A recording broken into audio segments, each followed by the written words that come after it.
Danilo. Sabe, Ives, eu acho que nós precisaríamos também, fazendo uma espécie de corte aqui, nós falamos aqui até agora igreja, como se igreja estivesse lá e nós aqui. A gente precisaria lembrar que igreja somos nós, não é? Nós somos igreja, nós devemos participar, nós não devemos encarar a igreja como alguma coisa que está lá do outro lado e eu aqui ouvindo quando quiser, não é? Fazendo aquela escolha à la carte que muito brasileiro faz.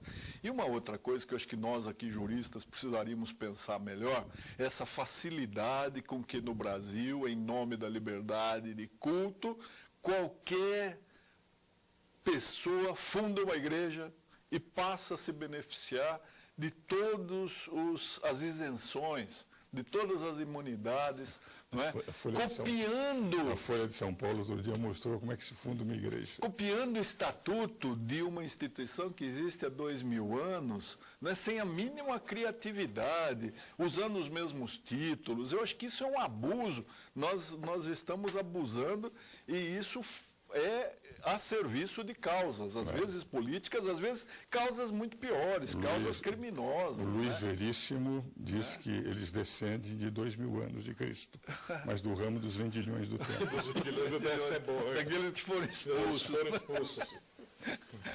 Então eu acho que isso, porque eu concordo com tudo, mas eu queria trazer isso, que numa mesa com juristas, a gente precisaria repensar isso, né? Em nome da liberdade, permitir que haja uma cópia, um plágio, né, absurdo, e que passe a ter a mesma dignidade, o mesmo status, a mesma qualificação jurídica de alguma coisa que existe há 2000 anos. Não, e na verdade, aproveitando de tal maneira que os próprios nomes se confundem. Sim. As pessoas pensam que... Chega uma hora que são quatro denominações, né? Então, diferentes. Então, passa a ser estelionato mesmo. Paulo, aliás, professor, em matéria da Ivete Neto, olha só, ela que é especialista, alguma professora de direito penal, em como combater os estelionatos.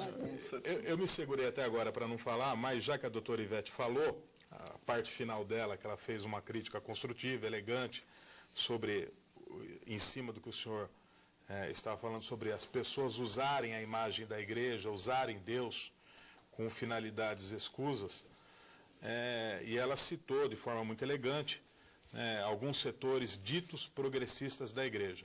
O grande problema é que, infelizmente, dentro da igreja, na América Latina, surgiu um ramo, e eu vou falar, eu assumo toda a responsabilidade, não é do programa, não é do Dr. Ives, um ramo denominado Teologia da Libertação, que mais uma vez o Papa condenou, né? E aqui são palavras, que o Papa tem condenado. São palavras do Papa. Ele recebeu recentemente os bispos do Rio Grande do Sul e ele terminou da seguinte forma: grande sofrimento e grave perdas de forças vivas, conclui o sucessor de Pedro. Nunca podemos esquecer disso. O Papa é o sucessor de Pedro. Cristo, Pedro, a Bento XVI. Então, este setor é o que confunde a política partidária, que a doutora Ivete falou, né, e usa de forma abjeta o nome da igreja para fins políticos, de forma completamente antagônica ao que Cristo pregou. Marxismo não tem nada a ver com o cristianismo, até porque o marxismo parte de um princípio de ateísmo. Agora, a participação com o P maiúsculo, com a política, no sentido daquilo que ela tem de mais bonito, aí a igreja pode se manifestar, e ela o faz. E é impressionante como essa mesma parte da sociedade armada contra a igreja reclama quando a igreja se manifesta institucionalmente, né? E aí é a igreja que o doutor falou, a igreja, não só o lado não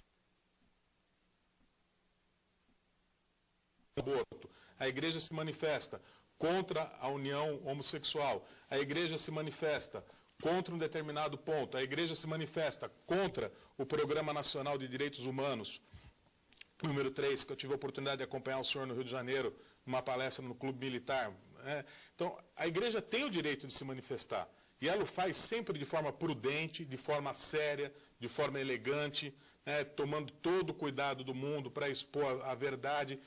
O senhor também citou um cardeal da igreja, eu não me nome, mas eu me lembro bem da ideia.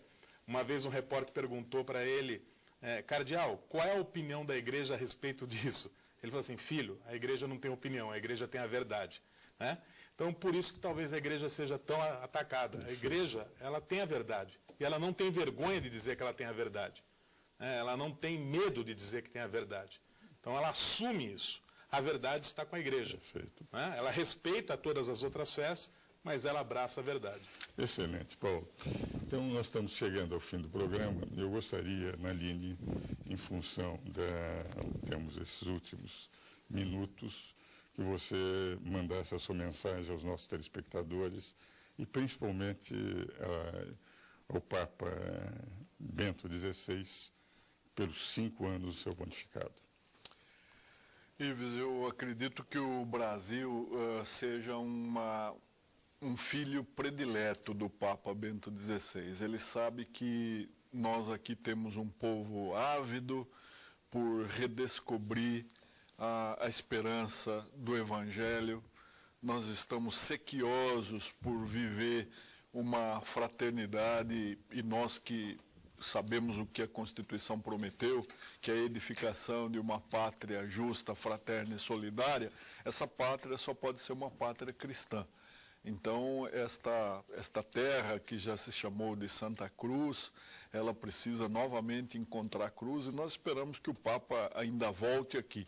Se ele não voltar, que ele continue a nos inspirar de lá e nós temos aqui um país querendo encontrar o seu futuro, um futuro de solidariedade, um futuro de crescimento até a plenitude possível para que nós possamos cumprir o princípio da dignidade da pessoa humana.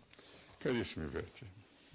Eu acho que existe uma função, uma tarefa muito grande para a Igreja Católica e para o Papa em particular, na continuidade dessa sua gestão, se nós podemos dizer assim, em ajudar a sociedade, eu não sei se no mundo inteiro, mas principalmente aqui no Brasil, nós sentimos assim uma necessidade muito grande de renovação de princípios éticos, de valores morais que foram abandonados e que estão sendo solapados, não é? Sem que a sociedade reaja. Nós vemos em matéria de infrações, de corrupção, de política, de desprezo até pela própria vida humana, assim uma espécie de abandono moral que precisa ser enfrentado pela sociedade, e a igreja é um dos esteios que nós podemos apresentar para que essa renovação se faça.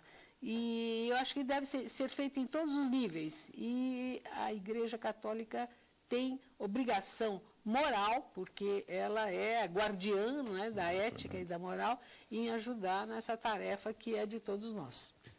30 segundos, porque foi para a sua manifestação. Fomos alertados. O Papa Bento completará aí 5 anos de pontificado, semana que vem, sexta-feira, 83 anos de idade. Parabéns pelas 2 datas. Continue sua luta contra o relativismo moral, continue seu pontificado brilhante, coragem nesse momento aí de crise e adversidade. Não será a primeira nem a última da igreja. Parabéns por conduzir tão bem a nossa igreja. E obrigado aí a todos vocês, o telespectador, Dr. Ives pelo convite e os 2 ilustres.